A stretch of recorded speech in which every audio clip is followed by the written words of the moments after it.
Hello everyone. तो कैसे हैं आप लोग? उम्मीद है आप सब बिल्कुल स्वस्थ होंगे और अच्छे से पढ़ रहे होंगे। जैसा कि आप लोगों को बताया गया है कि आगे जो है हम लोग न्यू चैप्टर को पढ़ेंगे और आप लोग बेसब्री से इंतज़ार भी कर रहे होंगे, है ना। हम लोग अभी तक जो जो टॉपिक पढ़े थोड़ा सा एक बार रिवाइज कर लिया जाए। स्टार्ट में आपको बिल्कुल बेसिक मैथ से किया था, जो ट्रिगो वगैरह पढ़ाए थे। फिर जो है ना बेसिक मैथमेटिक्स में कैलकुलस वगैरह बताए।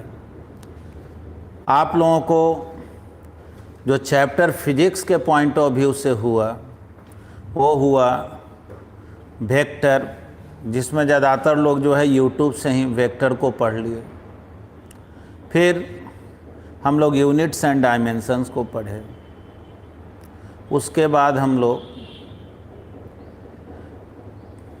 एरर एनालिसिस को पढ़े और काइनेमैटिक्स में motion in one dimension, projectile motion, relative motion, यानी कि यहाँ तक हम लोग पढ़े। और आज हम लोग पढ़ने जा रहे हैं न्यूटन्स लॉ ऑफ मोशन। तो चलिए थोड़ा आप लोगों से भी इंटरेक्ट कर लें। हाँ जी, Pranjal Gupta, Nitish Kumar, Aman Jarvish, Chandrashekhar Kumar, Akshat, Prashant Sharma, Aarti Suman, Neeraj Kumar, Abhay Kumar, Ujjwal Tiwari, Praveen, Divyam Kumar, Harshraj, Roshan Verma, Sudhanshu Kumar. Good afternoon to all of you. चलिए अब हम लोग अपने सब्जेक्ट मैटर पे आते हैं और आगे बढ़ते हैं। चलिए, ये चैप्टर जो है अगर आप पहले का चैप्टर नहीं भी पढ़े हैं तब भी आपको ये दिक्कत करने वाला नहीं है। वैसे तो आप जानते हैं पहले वाला पढ़े रहते हैं तो थोड़ा कम या ज़्यादा थोड़ा कंफर्टेबल स्थिति में आप होते हैं, है ना। तो देखिए, न्यूटन्स लॉ ऑफ मोशन, या कोई कोई जो है केवल लॉज ऑफ मोशन भी बोलता, ठीक ना। न्यूटन्स लॉ ऑफ मोशन या NLM शॉर्ट में बोलते हैं।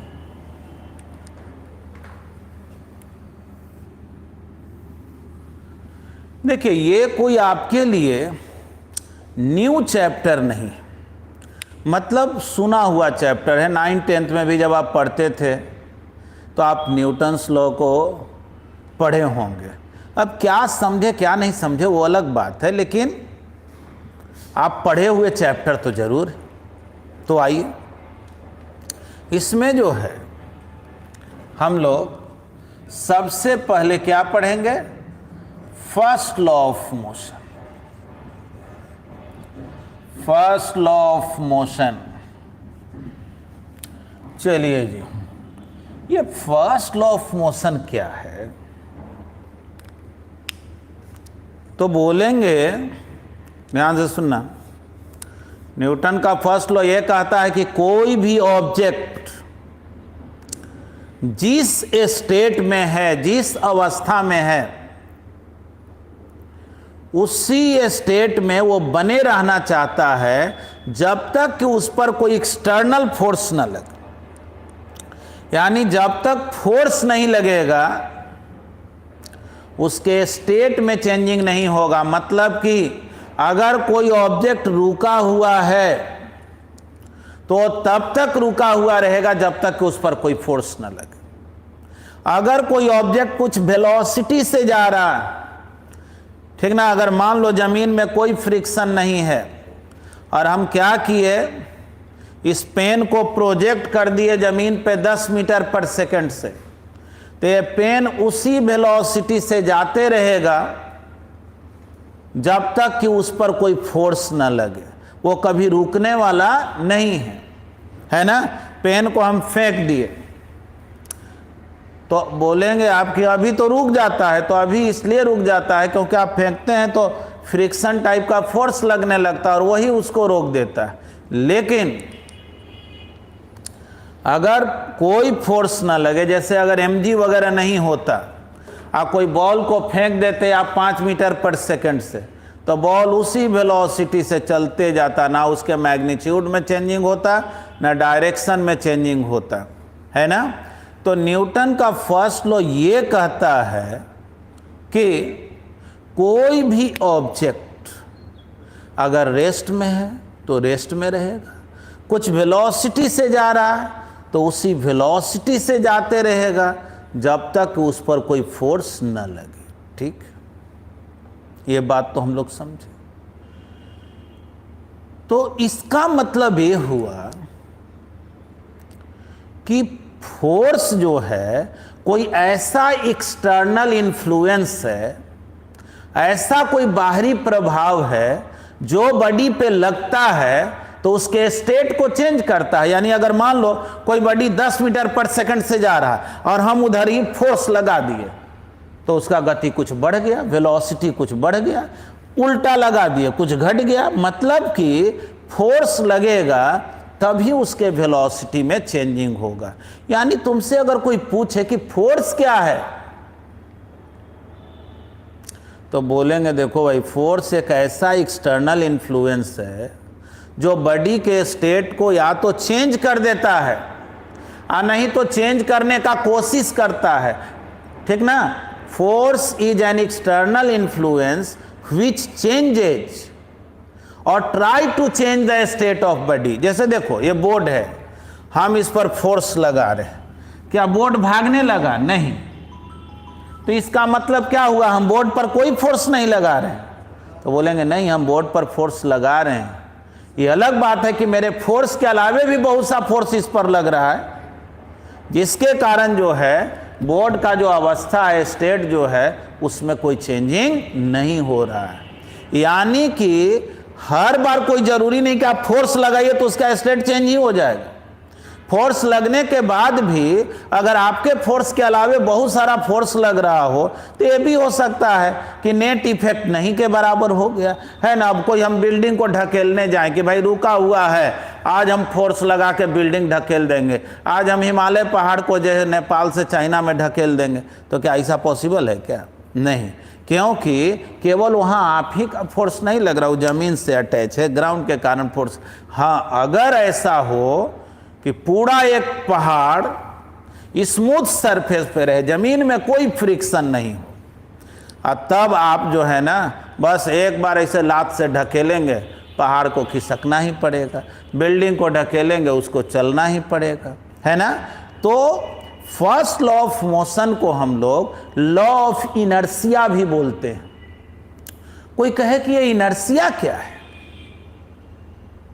तो बोलेंगे देखो, इनर्शिया जो है ना, कोई भी बॉडी के उस प्रॉपर्टी को बोलते हैं जिसके कारण बॉडी अपने स्टेट को मेंटेन रखना चाहता है। मतलब अगर बॉडी रुका हुआ है तो रुका ही हुआ रहना चाहता है, या मोशन में है तो मोशन में ही बने रहना चाहता है। जैसे अगर मान लो कोई ऑब्जेक्ट को हम फेंक दिए और जमीन में फ्रिक्शन नहीं है, भागते जा रहा है, तो कोई कहेगा क्यों भाग रहा है? तो बोलेंगे अपने इनर्शिया के कारण भाग रहा है। ठीक ना, अपने इनर्शिया के वजह से वो भाग रहा है।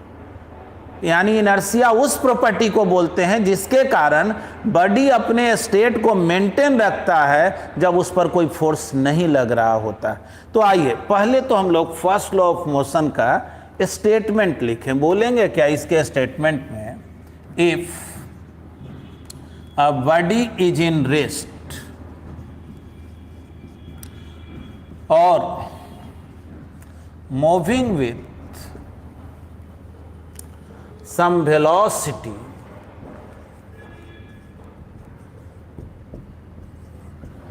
it maintains their state unless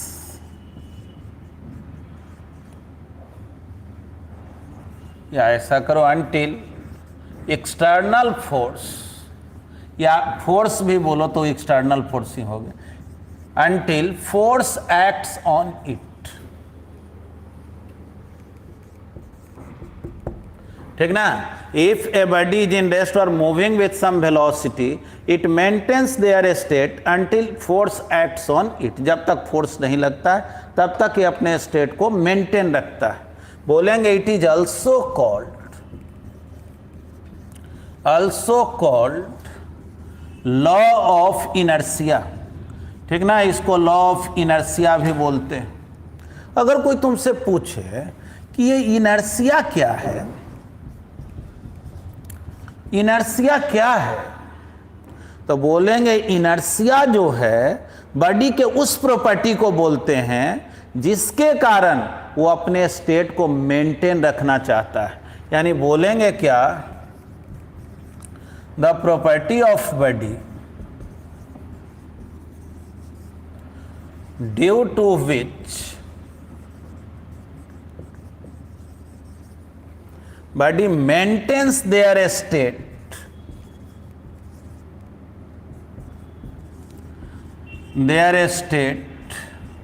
in absence of force या एक्सटर्नल फोर्स जो भी को।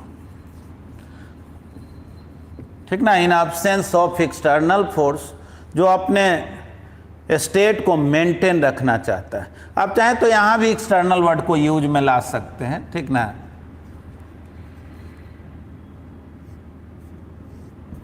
मतलब जब तक कि अलग से कोई फोर्स ना लगे। तो इनर्शिया का डिफिनीशन समझ गए, the property of body due to which body maintains their state in absence of external force is called inertia. अब चलिए देखो, फर्स्ट लॉ ऑफ मोशन जो है ना, वो एक तरह से फोर्स को डिफाइन करता है कि फोर्स है क्या। मतलब फोर्स लगेगा तभी बॉडी के स्टेट में चेंजिंग आएगा। तो बोलेंगे क्या कि first law of motion defines force.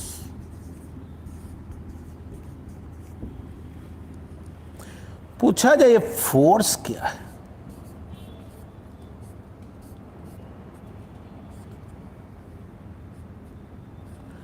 Force क्या है, तो अभी पढ़ा है ना। फोर्स क्या है, it is an external influence. ठीक ना, इन्फ्लुएंस मतलब इफेक्ट हो गया। External influence which changes or try to change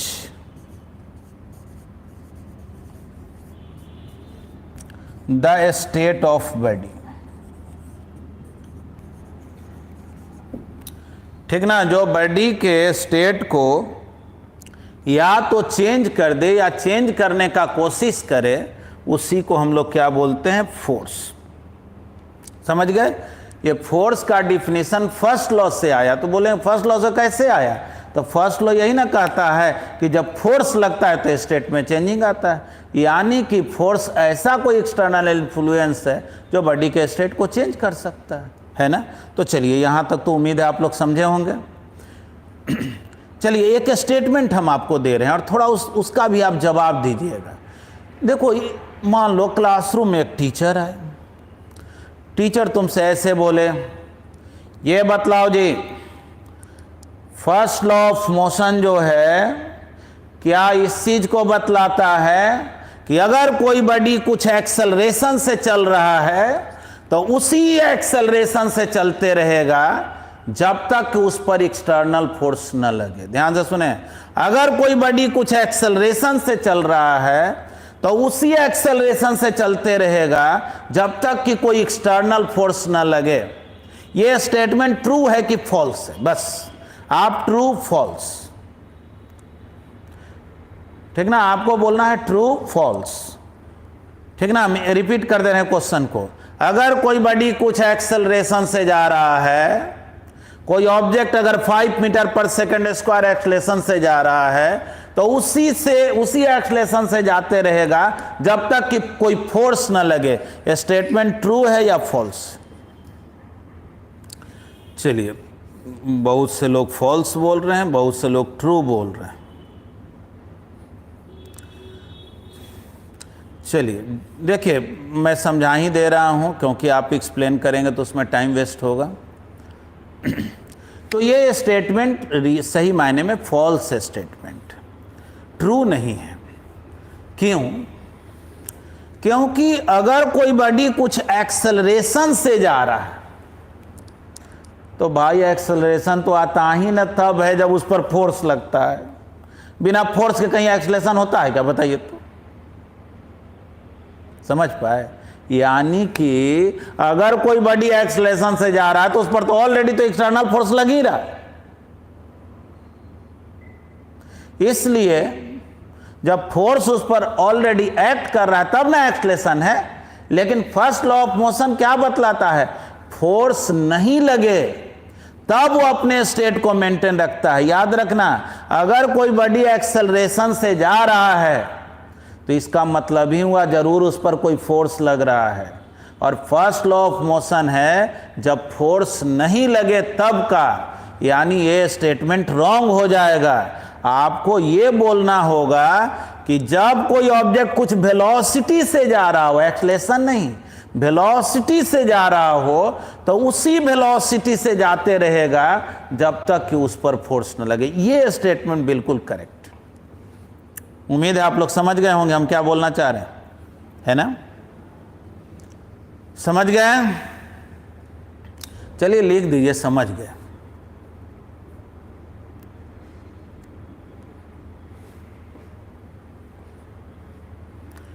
ठीक है, चलिए अब इसको मिटाते हैं। देखो, फर्स्ट लॉ ऑफ मोशन में एक्सप्लेन करने के लिए बहुत कुछ नहीं है। मेन जो है वो है second law of motion. Second law of motion जो है ना, वो फोर्स के मेजरमेंट के बारे में बतलाता है। फोर्स को कैसे मेजर्ड किया जाए। कोई ऑब्जेक्ट पर अगर फोर्स लग रहा है तो फोर्स का वैल्यू कैलकुलेट कैसे करेंगे, इसके बारे में इंफॉर्मेशन देता है सेकेंड लॉ ऑफ मोशन। तो आइए हम लोग सीखते हैं सेकेंड लॉ ऑफ मोशन।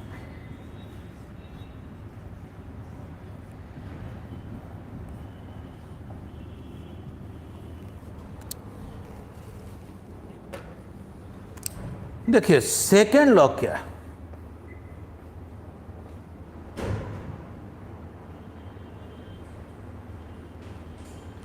तो सेकेंड लॉ जो है वो ये बतलाता है कि कोई ऑब्जेक्ट पर अगर फोर्स लगा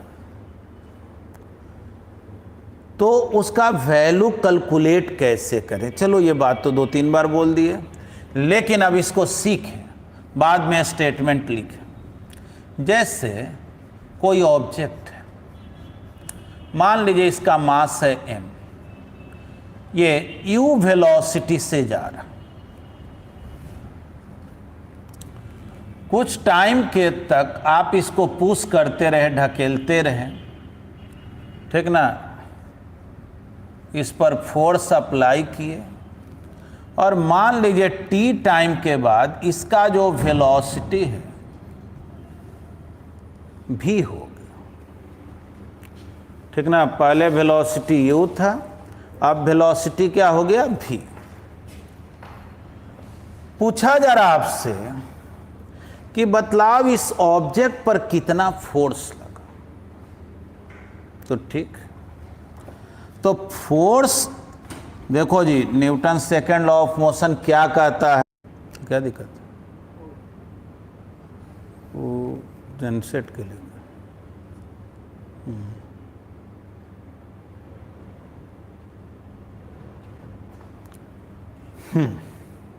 तो ऑब्जेक्ट पर फोर्स कितना लग रहा है, अगर ये कैलकुलेट करना हो तो डिफिनीशन है न्यूटन के द्वारा दिया गया कंसेप्ट है change in momentum divided by time, जिसको हम लोग बोलते हैं rate of change of momentum या time rate of change of momentum भी बोलते हैं।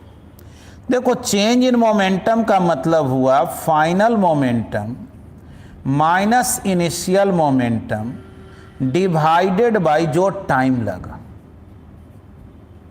ठीक, तो देखो तो फाइनल मोमेंटम क्या हो गया, तो m into v, initial momentum m into u और टाइम t। तो बतला दो भाई फोर्स कितना, m common v minus u by t, और v minus u by t को एक्सेलरेशन बोलते हैं ना, देख लो जी। तो F equal to m into a, final result तो यही है जो फॉर्मूला आप पहले से भी जानते हैं। ठीक, अब रही बात, अगर हमको लिटरेचर में इसको लिखना हो तो कैसे लिखेंगे।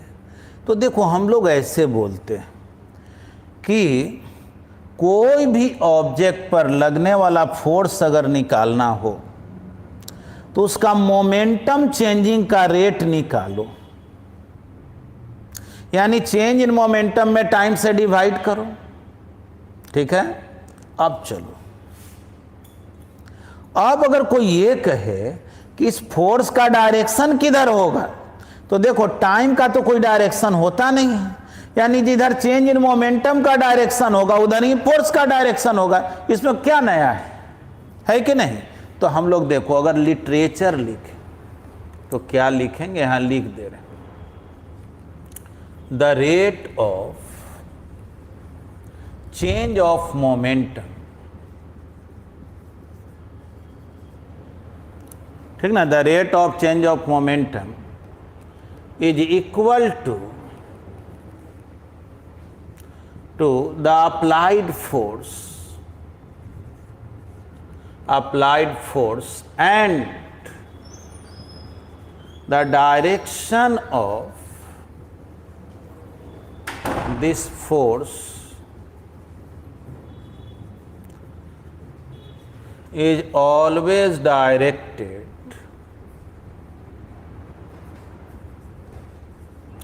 along the direction of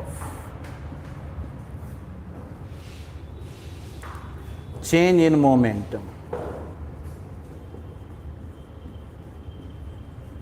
यानी जिधर डेल्टा पी का डायरेक्शन होगा चेंज इन मोमेंटम का उधर ही होगा फोर्स का डायरेक्शन।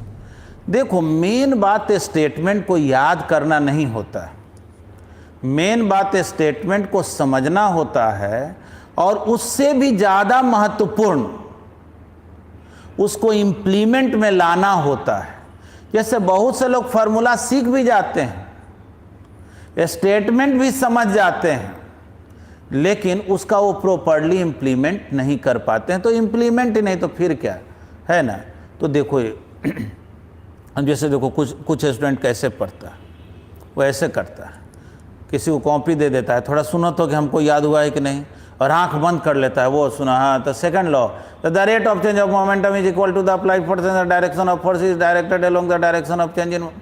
देखो, ये सब मंतर उंतर नहीं है, ये हमेशा याद रखना। 3 इडियट में देखा होगा ना कि कोई कहे कि मशीन को डिफाइन कैसे करें, तो मशीन को डिफाइन करने के लिए मशीन के भाषा इस्तेमाल करने की ज़रूरत नहीं है, उसके सेंस को इस्तेमाल करने की ज़रूरत है।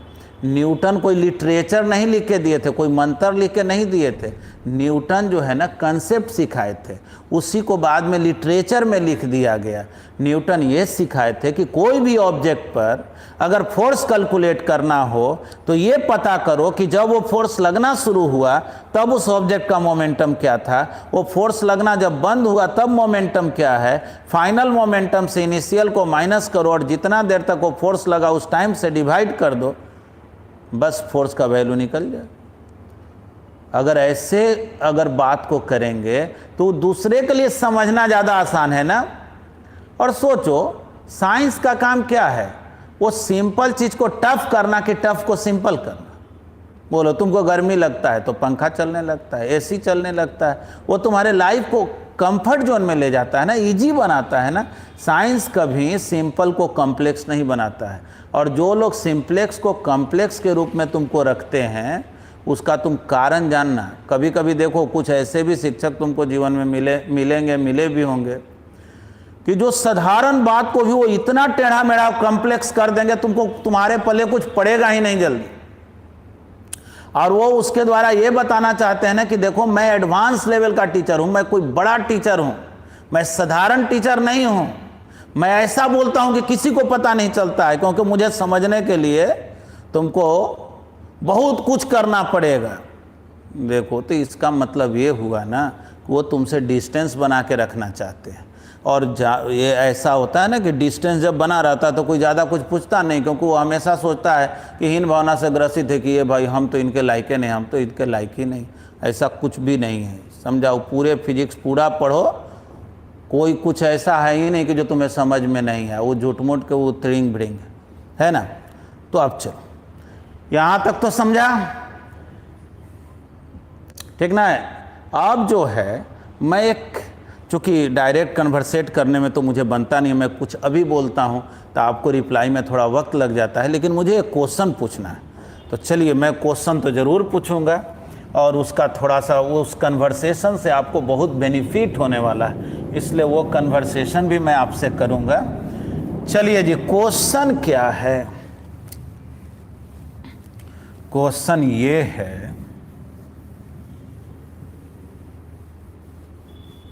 मान लो एक दीवार है।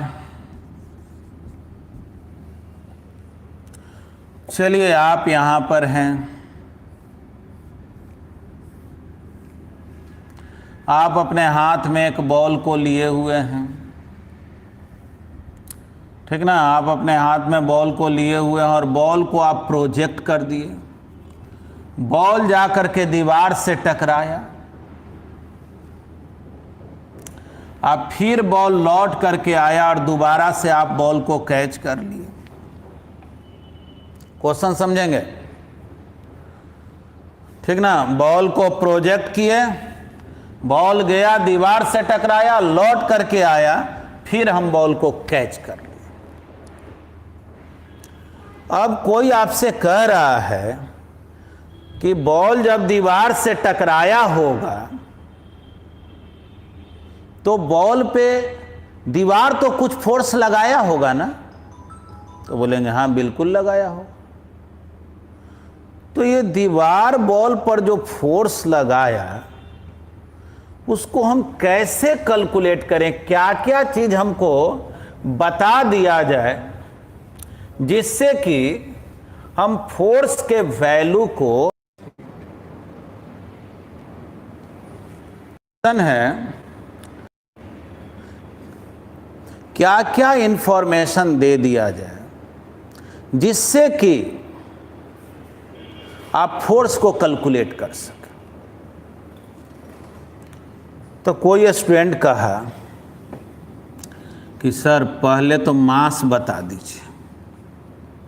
ठीक है, देखो चूंकि सामने तुम लोग बैठे हुए नहीं हो कि हम खड़ा कर कर के दो चार बच्चों से पूछ लें, लेकिन थोड़ा है ना। अब जैसे एक स्टूडेंट लिखा है, एक वो तो बहुत बढ़िया बात लिखा है कि मास और एक्सेलरेशन बता दीजिए, काम खत्म है। एक कह रहे हैं इनिशियल और फाइनल वेलोसिटी और मास बता दीजिए, काम खत्म है, और टाइम भी साथ में बता दीजिए। हाँ ठीक है, चलो जी अब जो बात बताने जा रहे हैं ध्यान से सुनना। कोई स्टूडेंट कहा ना कि आप मास बताइए, तो चलो मास बताए। फिर कहा आप इनिशियल वेलोसिटी बताइए। तो इनिशियल वेलोसिटी किसको बोलते हैं जी? इनिशियल वेलोसिटी माने क्या? मतलब जितना से फेंक दिए वो बोल रहे हो, कितना से आप फेंके ये बतला दें, क्या इसको बोलते हैं इनिशियल वेलोसिटी? आज टकरा करके बॉल आया, क्या मेरे हाथ में जो आया बॉल, क्या इसको बोल रहे हो फाइनल वेलोसिटी? और टाइम मतलब क्या? बॉल गया और आया, क्या वो है टाइम? है ना? पहले तो हमको ये बता दो भाई, इनिशियल वेलोसिटी का मतलब क्या, फाइनल का मतलब क्या और टाइम का मतलब क्या? हमको नहीं समझ में आ रहा है। टाइम माने क्या? पटना से दिल्ली जाने का टाइम? कौन टाइम? बॉल जो है दीवार तक गया वो टाइम, कि गया और आया वो टाइम? क्या हमको समझ में नहीं आ रहा क्या कहना चाह रहे?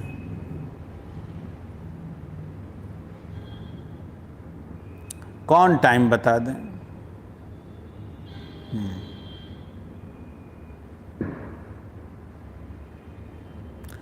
चलिए, कुछ लोग बोल रहे हैं इनिशियल वेलोसिटी मतलब जिस वेलोसिटी से आप थ्रो कर रहे हैं, टाइम मतलब कि पाथ ट्रेवल में जो टाइम लगा, फाइनल मतलब जो इस वेलोसिटी से दीवार से टकराया।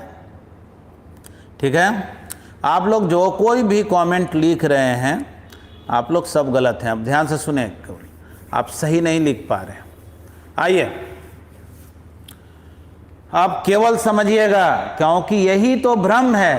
अच्छा, फोर्स निकालना है, मास इनटू एक्सेलरेशन। अजीब वाले, ये कोई बात हुआ? तो फिर एक्सेलरेशन कैसे निकलेगा? वो सब नहीं।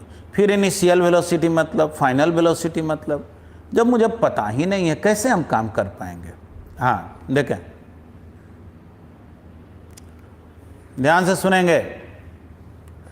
क्वेश्चन क्या है? क्वेश्चन है कि ये बॉल दीवार से जब टकराएगा तो दीवार कितना फोर्स लगाएगा।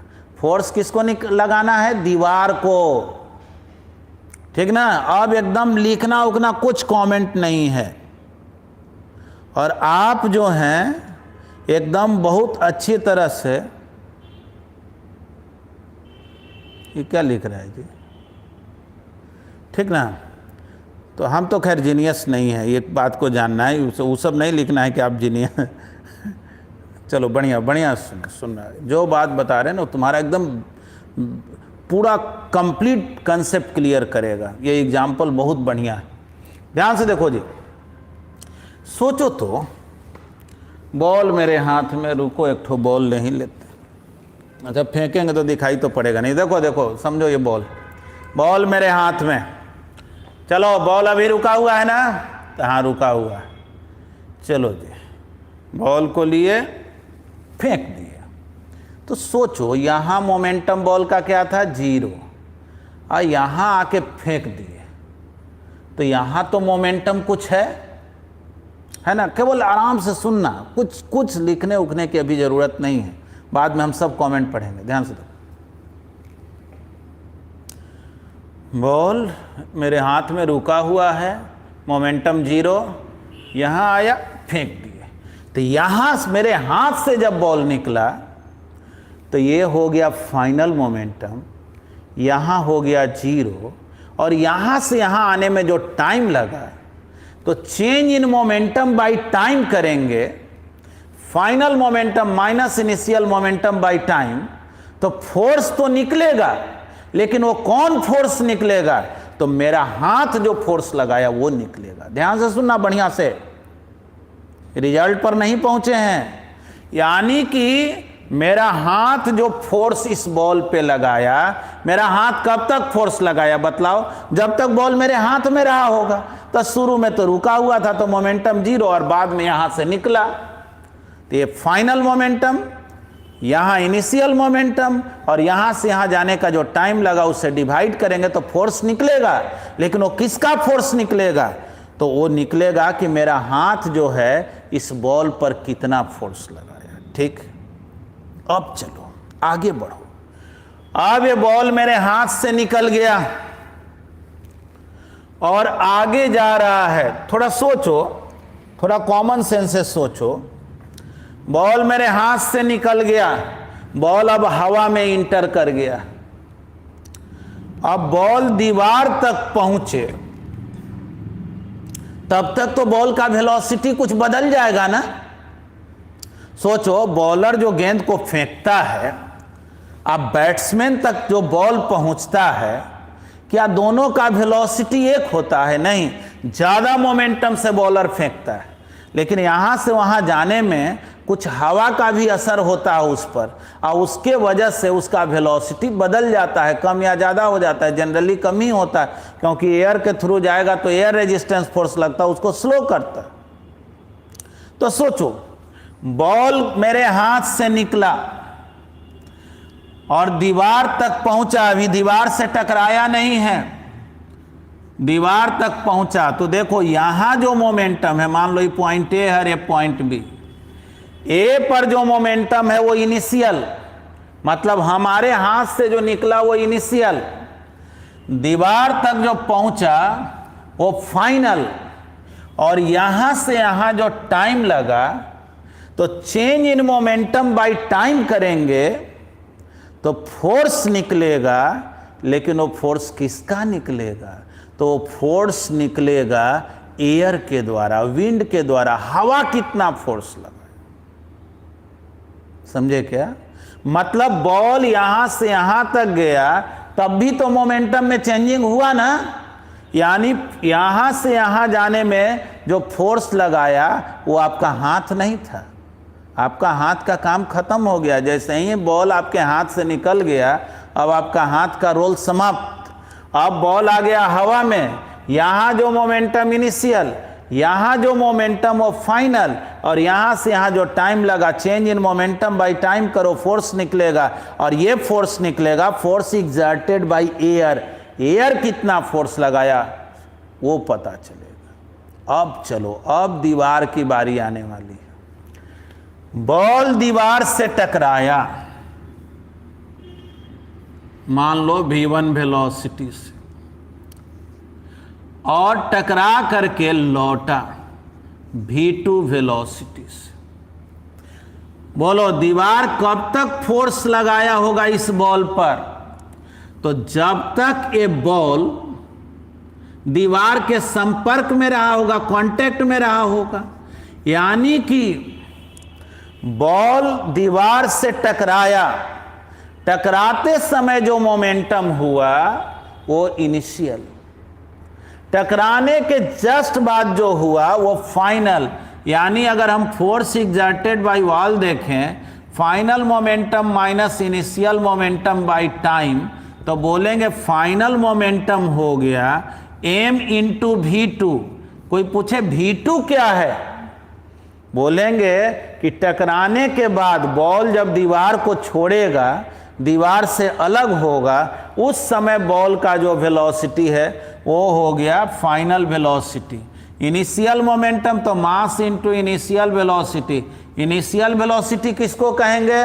तो जिस वेलोसिटी से बॉल दीवार से टकराया। कोई पूछे टाइम मतलब, बोलेंगे जितना देर बॉल दीवार के कांटेक्ट में रहा, मुझे जाने आने का टाइम नहीं चाहिए, जितना देर दीवार के कांटेक्ट में रहा उतना ही देर ना दीवार उस पर फोर्स लगाएगा। तो ये हो गया force exerted by the wall,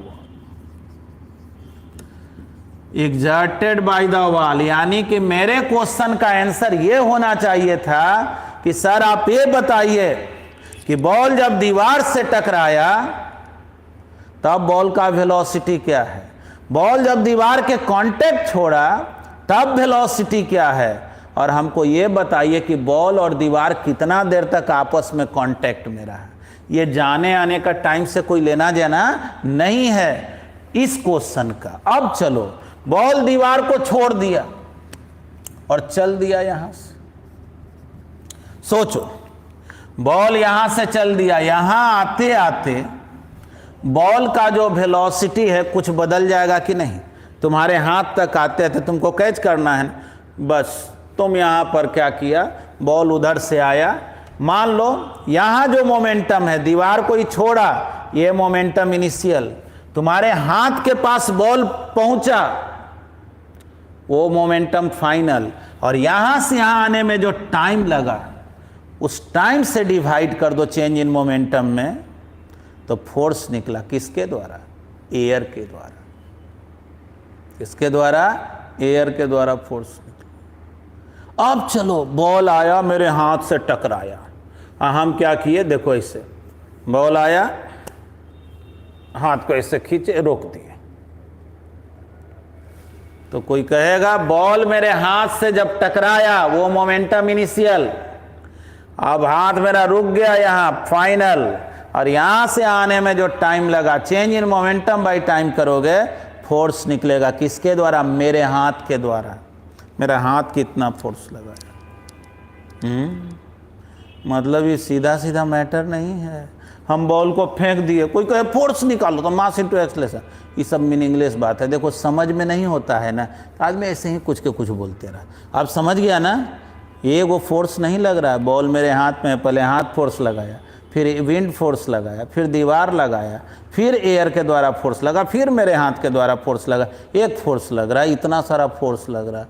और हम लोग क्या करते हैं, इनिशियल बताइए, फाइनल बताइए, टाइम बताइए, बता देंगे। तो इनिशियल फाइनल का मतलब क्या हुआ?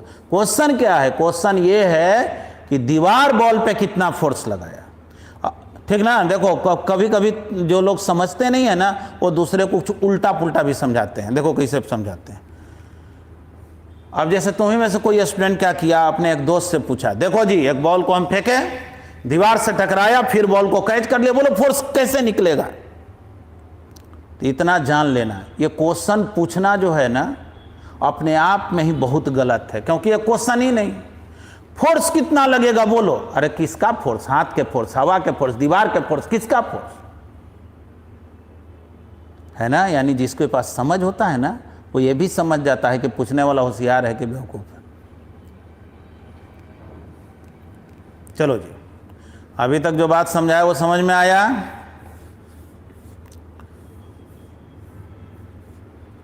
बोल दो समझ में आया कि?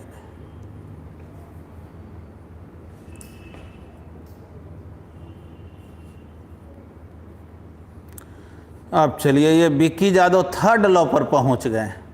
ठीक ना? अभी गोली मारिए ना, जो बताए हैं वो बात समझिए। आप थर्ड लॉ भी नहीं समझते हैं, ठीक ना?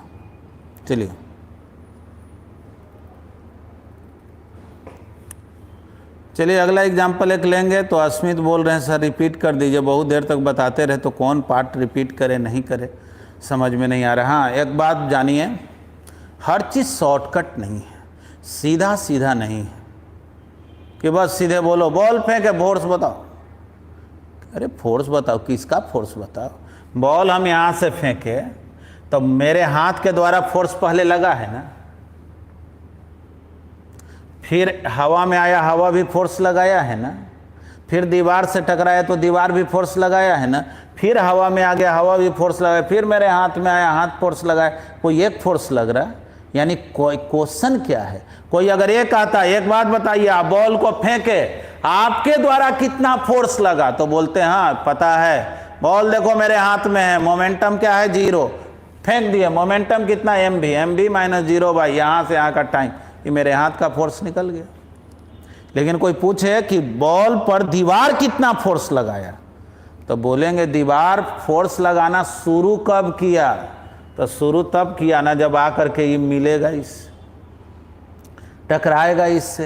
यानी टकराते समय जो वेलोसिटी है, जो मोमेंटम है, वो इनिशियल, और टकराने के जस्ट बाद वहां से जब चला जो वेलोसिटी है वो फाइनल। या टकरा के अगर चिपका हुआ रह गया तो फाइनल 0। लेकिन टकरा करके लौटा तो जितना से चल दिया वापस वो फाइनल, और जितना देर तक दीवार के संपर्क में रहा वो time. Change in momentum by time करो, फोर्स निकल गई, है कि नहीं? तो चलिए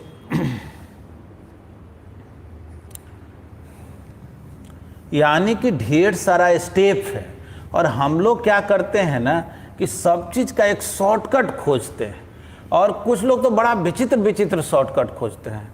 तो देखो कुछ लोग ऐसे भी निष्कर्ष निकाल लेता है, ये भाई जब हम 5 साल के थे तो 3 फीट के थे, तो 10 साल के होंगे तो 6 फीट के हो जाएंगे, 20 साल के होंगे 12 फीट के होंगे, 40 साल के होंगे तो 24 फीट के हो जाएंगे। तो भाई घर के छत ढलवाने की ज़रूरत नहीं है, पता नहीं हम कितना हाइट के हो जाएंगे। तो सब चीज़ डायरेक्टली प्रोपोर्शनल होता है, सीधा सीधा होता है क्या? है ना? ऐसा कुछ नहीं है कि बस जो है ना सीधे सीधे फोर्स निकालो, क्यों ऐसे निकाल दे? किसका फोर्स हमको नहीं पता, आप क्वेश्चन पहले क्लियर कीजिए तभी हम बताएंगे। हालांकि हम क्वेश्चन क्लियर किए थे दीवार का फोर्स, ठीक ना। तुम किसी से भी पूछना ना तो स्पष्टता पूछना, ये नहीं कि फोर्स बताओ, और वो भी बता देता है। दिक्कत तो ये होता है, वो भी बता देता है, तो ठीक ना। तो इस बात को समझो। अब जो है आगे हम लोग देखते हैं। अब एक एग्जाम्पल लेते हैं, वो ज़्यादा बेहतर से समझ में आएगा। और थोड़ा सा आपने कॉपी और पेन को तैयार रखें। देखिए क्वेश्चन है, एक दीवार है, एक बॉल जिसका मास है 1 kg। ये बॉल जो है दीवार से टकराया, दिए हुए है 20 मीटर पर सेकेंड। टकराया 20 मीटर पर सेकेंड से, और फिर रिबाउंड हुआ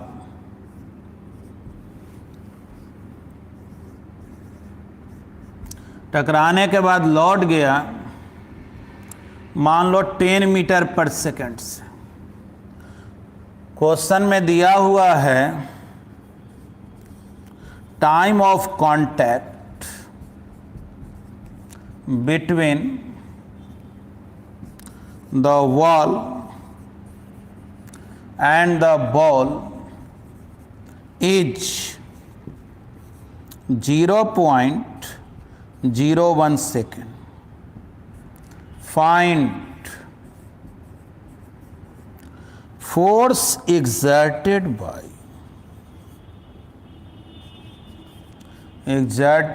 the wall on the ball. चलिए फटाफट जो है ना इसको बना दीजिए फटाफट इसको।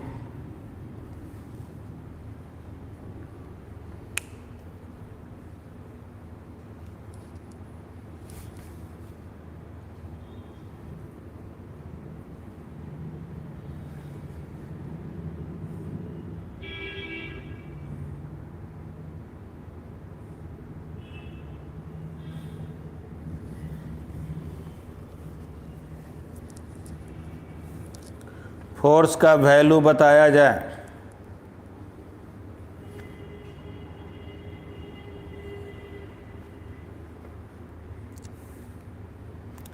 चलिए एक स्टूडेंट लिखे हैं -1000 न्यूटन, एक लिखे हैं 1000 न्यूटन।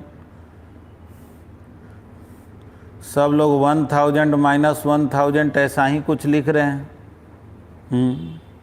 एक स्टूडेंट 500 न्यूटन लिखे, एक 3000 न्यूटन लिखे। चलिए क्वेश्चन तो हम एक ही पूछे, लेकिन आंसर आप लोगों में बहुत से लोग अलग अलग लाए। फोर्स कैसे निकलेगा जी? समझ में नहीं आ रहा। तो देखो फोर्स एक्टिंग ऑन बॉल,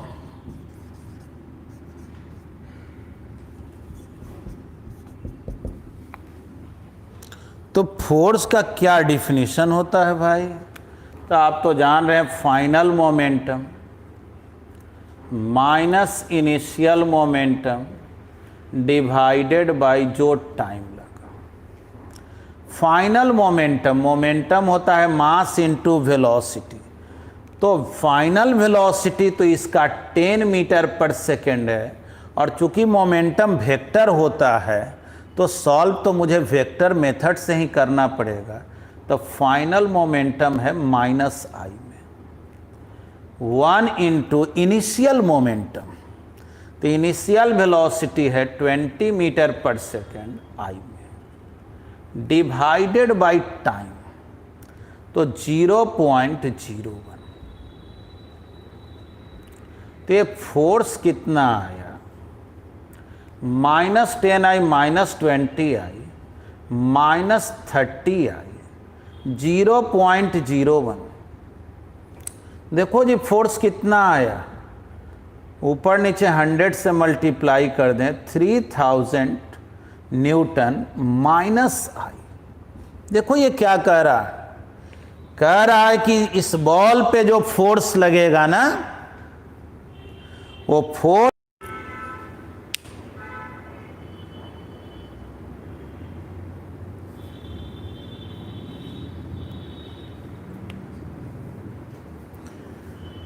दिख रहा है ना?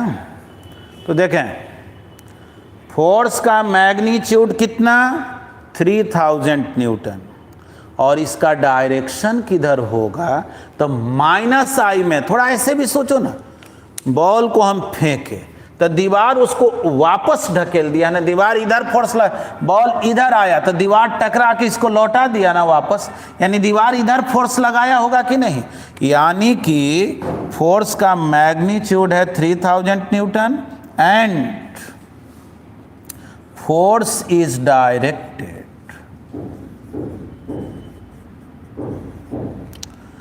along नेगेटिव एक्स एक्सिस, है ना, माइनस आई में, फोर्स इधर डायरेक्टेड। अब बताइए यहां तक समझे क्या? थोड़ा जल्दी से रिस्पॉन्ड कीजिए। तो देखिए, हम इतना बात समझाए, उसके बावजूद भी कुछ गलती हुआ ना आपसे। आप में से ज़्यादातर लोग गलती किए, क्योंकि वो अलजबरा जैसा इसको सॉल्व कर दिए, इसीलिए उनका आंसर जो है 1000 आ गया, है ना। मतलब कि ये जानेंगे कि जब तक हम कोई चीज़ के कंसेप्ट को ना सीखें और ना उसको इम्प्लीमेंट में लाना सीखें, तब तक वो कुछ होता नहीं है। वो झूठ मूठ के लिटरेचर याद करना होता है ना। तो चलिए, यहाँ तक तो आप लोग सब समझ गए।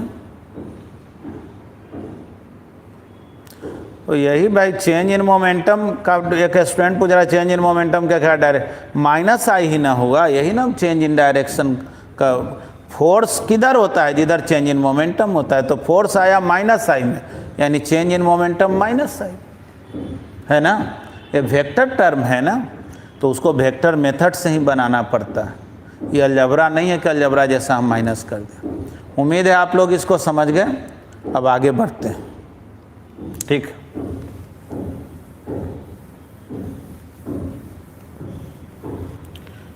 तो अगर कोई पूछे कि फर्स्ट लॉ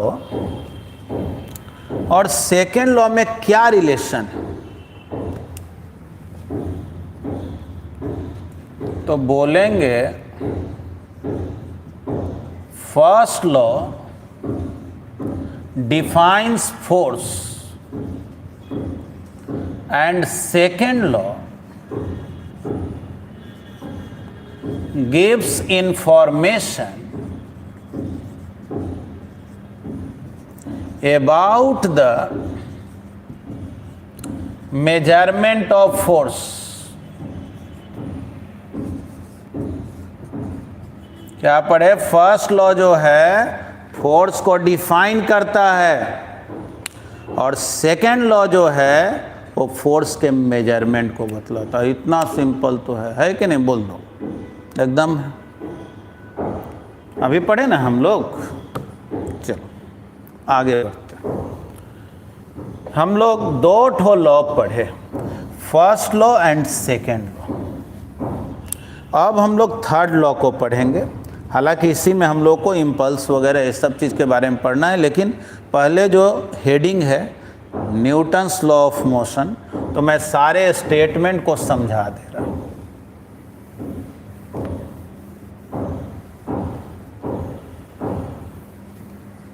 आइए,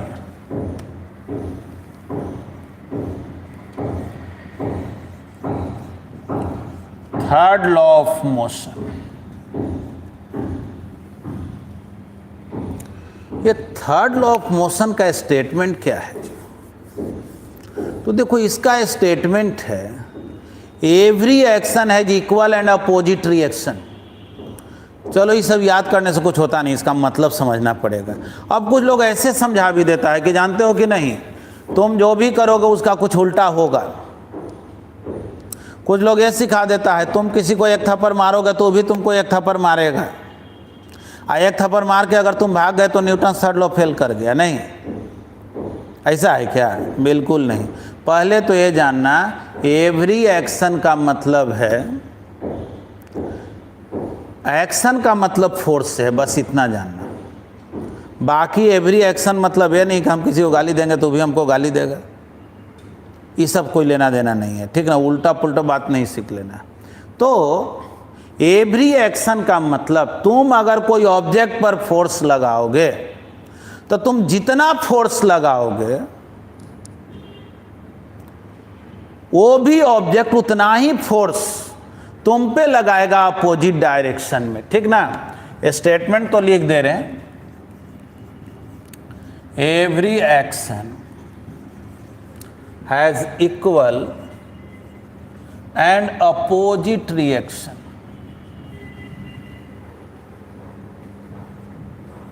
अपोजिट रिएक्शन, तो इसका मतलब क्या हुआ? जैसे देखो एक ब्लॉक और तुम इस ब्लॉक को ढकेल रहे,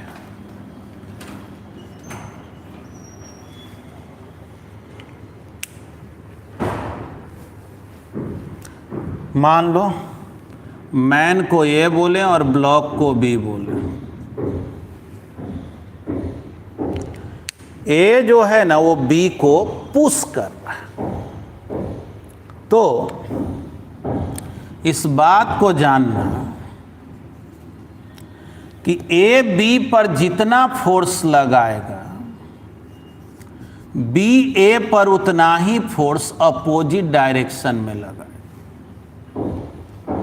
समझना क्या है रूल, यहां लिख दे रहे हैं। If A exerts a force F on B along forward direction,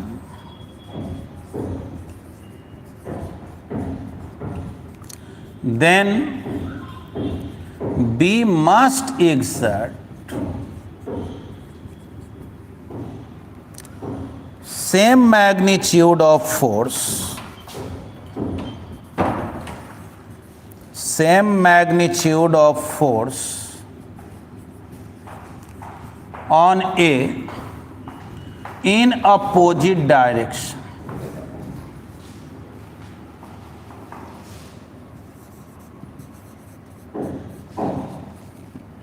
ठीक है।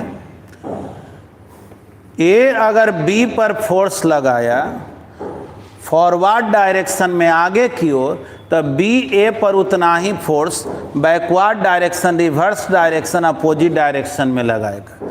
इसी को अगर हम लोग वेक्टर फॉर्म में लिखते तो ए जो बी पर फोर्स लगाया, अगर इसको हम एफ बोले तो इस बी जो ए पर फोर्स लगाया उसको माइनस एफ बोलना पड़ता नहीं, क्योंकि वेक्टर लग गया, इसका डायरेक्शन इधर, इसका इधर है और दोनों इक्वल है। तो अगर एक को एफ बोलेंगे तो दूसरे को क्या बोलना पड़ेगा? Minus F. और अगर स्केलर मेथड से समझें तो ए बी पर जितना फोर्स आगे लगाया बी ए पर उतना ही फोर्स पीछे लगा। क्या यहाँ तक तो समझे होंगे? तो देखो ए जो बी पर फोर्स लगाया ये एक्शन हुआ, और बी जो ए पर फोर्स लगाया वो रिएक्शन हुआ। थोड़ा देखो तो एक्शन और रिएक्शन दोनों क्या एक ही बॉडी पे हुआ? तो नहीं। एक्शन अगर बी पर हुआ तो रिएक्शन ए पर हुआ। यानी बोलेंगे action and reaction do not take place on same body.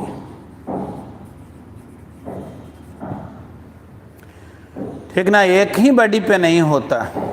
Action एक पर होगा तो रिएक्शन दूसरे पर होगा। Action and reaction do not take place on same body. ठीक है, चलिए यहाँ तक तो कोई दिक्कत नहीं है। कुछ पूछेंगे भी अभी।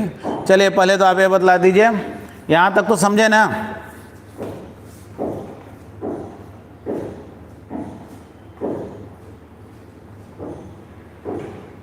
जल्दी से बताइए।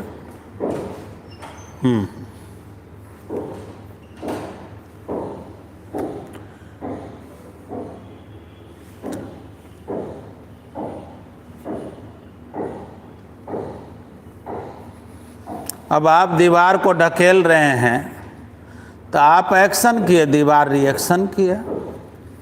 आदमी जो है इस ब्लॉक को ढकेलना शुरू किया तो आदमी जो फोर्स लगाया वो एक्शन हो गया, ब्लॉक जो लगाया वो रिएक्शन हो। यहाँ तो आप समझ सकते हैं, ऐसा तो है नहीं कि आप बैठे हुए हैं तो बगल में आया ब्लॉक और आपको ढकेलना शुरू कर दिया। हाँ, ब्लॉक अगर आके टकराए तो ब्लॉक वाला फोर्स जो है एक्शन हो गया, आपका रिएक्शन हो।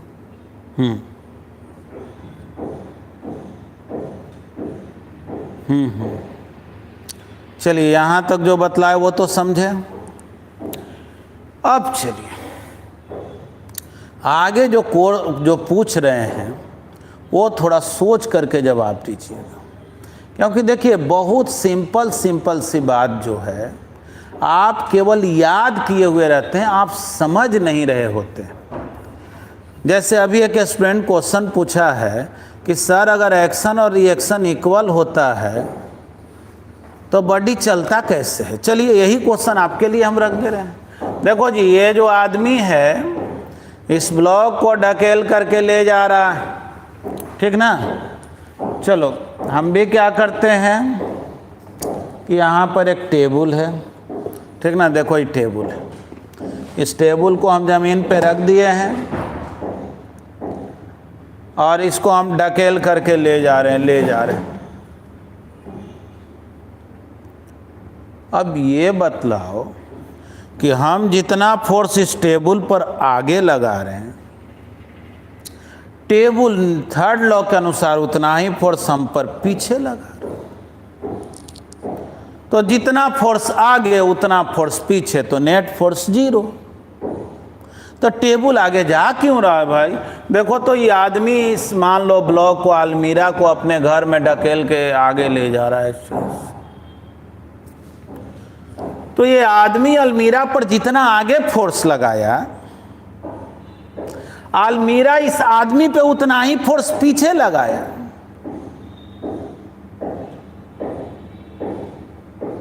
तब ये अलमीरा आगे जा कैसे रहा भाई, बता दो।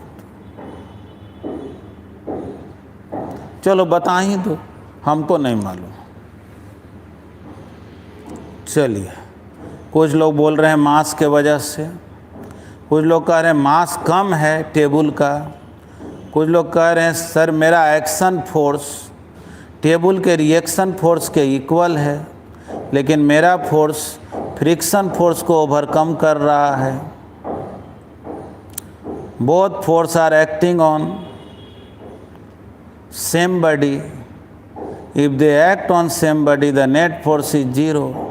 ये तो पता नहीं क्या कहना चाह रहे हैं। तो सेम फोर्स 0 है इसीलिए आगे जा रहा है, नेट फोर्स 0 है इसीलिए आगे जा रहा है। मतलब ये तो फोर्स 0 होने पे कोई ऑब्जेक्ट, हम तो ये पूछ रहे अलमीरा आगे क्यों जा रहा है।